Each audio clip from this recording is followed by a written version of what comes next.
የአየር ለውጥ ላይ ትልቅ ለውጥ ያመጣል።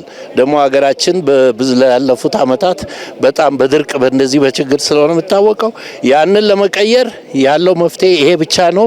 በእውነቱ በየአመቱ እንዲቀጥል ይሄ አምስተኛ የሆነች ተክል በዳያስፖራ ማህበር በኩል እና ይቀጥላል። በጣም ትልቅ ነገር ነው ለሀገራችን። በዛሬው ዕለት ይህን አጋጣሚ በመጠቀም የሀገራዊ ምክክር ኮሚሽን የዛሬውን ዕለት የዶክተር አብይ አህመድ ያስጀመሩት ኢኒሼቲቭ ግሪን ፕላንት ሌጋሲ ወይም የአረንጓዴ አሻራ እንድናስቀምጥ እኛም እዚህ ታሪካዊ ተካፋይ ሆነናል ማለት ነው። ሁሉም ኢትዮጵያ የሚሳተፍበት አሻራውን የሚያስቀምጥበት ነው። ስንተክል ግን አብሮነትን፣ ኢትዮጵያዊነትን፣ መተባበርን፣ መተሳሰብን እየተከልን መሆናችንን የሚያመለክት ስለሆነ ለመላ ኢትዮጵያ ሕዝብ ደግሞ እንኳን አደረሳችሁ። ሁልጊዜም ይሄ ነገር መትከል ብቻ ሳይሆን መንከባከብም ማስቀጠልም በየአመቱ ይሄን እንድንተክል ራዕይም ሆኖት ስለተያዘ ለኢትዮጵያ ሕዝብ አደራ ምለው የተተከልነውን ደግሞ እንዲያድግ ማድረግ አለብን ለማለት ነው። ዓለም እንግዲህ በጣም በሙቀት እየተቸገረችበት ጊዜ ነው። ኢትዮጵያ ሀገራችን ደግሞ ይህንን የሙቀትን መጠን ለመቆጣጠር ዓለም ሁሉ እየተደነቀችበት ያለችበት ጊዜ ነው። ዓለም ይህን ተሞክሮ ሁሉ እየወሰዱ ነው ያለው። በጣም በብዙ ሚዲያ እንናገራለን። እንግዲህ ለኢትዮጵያ ይሄ ትልቅ ለመጪው ትውልድ እንግዲህ አየር መዛባትን የመቆጣጠር በብዙ ነገር አገሪቷን ለምታ አረንጓዴ ሆና ብዙ የበረሃነትን ለመቆጣጠር እያደረገች ያለችው ጥረት ከሚጠበቀው በላይ ነው። ትልቅ አስተዋጽኦ አለ ብዬ ነው የማስበው።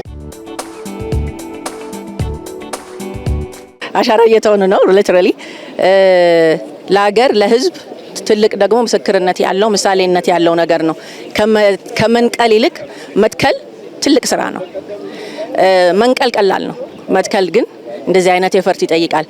ሲነቅሉት ባንዴ ይነቀላል። ሲተክሉት ጊዜ ፈጅቶ ሲዝን ወስዶ ያድጋል። አድጎ ሲያዩት ግን የማይነቀል አሻራ ይሆናል እና ያንን እድል ስላገኘው ደግሞ በዚህም ሲምቦሊዝም ውስጥ ስላለን ሁላችንም በጣም ደስ ብሎኛል። ዛፍ መትከላችን ለሀገራችን ኢትዮጵያ አስፈላጊና ለቀጣይ ትውልድ ማሰባችንን ማሳያ ነው።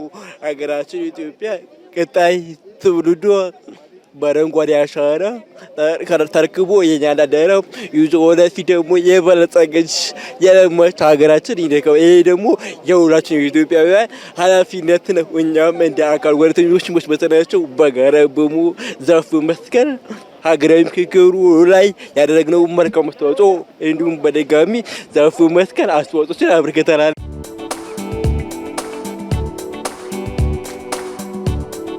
የኢትዮጵያ ለውጥ ካመጣው አንዱ ትልቁ ነገር ግሪን ሌጋሲ ነው። ችግኞችን ተክሎ ለሚመጣው ትውልድ የለማች ያማረች ግሪን የሆነች ኢትዮጵያ በሀሳብም በአትክልትም በችግኝም የበለጸገች ኢትዮጵያ ለሚመጣው ትውልድ ለማስተላለፍ እድሉን አግኝተን እዚህ በመገኘታችን በጣም ደስተኛ ነን እና እንግዲህ ይሄ ችግኝ ኢትዮጵያዊነትን እዚህ ጋር እየተከልን ነው ያለ ነው። ኢትዮጵያ የአባቶቻችን ሌጋሲ ናት። አባቶቻችን ዳር ድንበሯን ከየብስ እስከ ባህር አስጠብቀው ለኛ የሰጡን አማና ናት። እኛ ደግሞ ኢትዮጵያዊነትን ሁሉን አካታች የሆነ ሁሉን አሳታፊ የሆነ ኢትዮጵያዊነትን ዛሬ እዚህ እየተከልን ነው ያለነው። ልጆቻችን የብልጽግና ህይወት እንዲኖሩ ማለት ነው። እንግዲህ ይህንን ችግኝ እንተክላለን።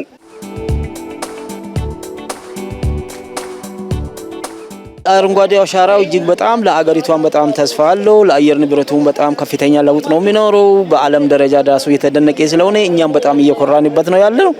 ሪሊ ኢትዮጵያዊ በመሆናችን ያኮራን አይነት ፕሮጀክት ነው ይሄ ያለው። ኑ ተስፋ እንትከል።